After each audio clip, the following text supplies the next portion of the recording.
So what? You were just gonna stab me? Is that it? No, I was frightened. I still am. You just told me you killed someone. Yes, and I told you whose fault it was. Emma, please. We need to get out of here. He was my husband. My husband. You thought you'd take him. I didn't take him. Well, you didn't leave him alone. I barely touched you. Get up.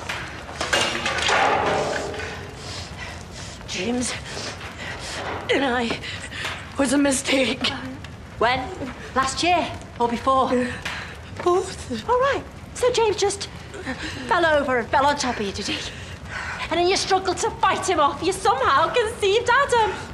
Things happen. I'm not justifying it. Because you'll have to save that for when you meet God. But James loved you. It's you. You he wanted. It wasn't. He told me. But he thought that you were out of his league, so he decided to settle. Or tried to. We've got to get out of here. But you see, Moira, I can't settle to you.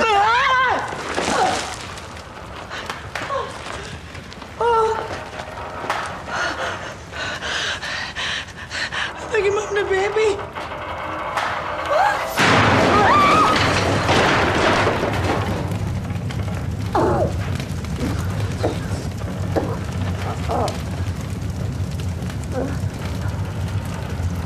Emma! Emma, help me! You've got to help me! Maybe this is how it's meant to be.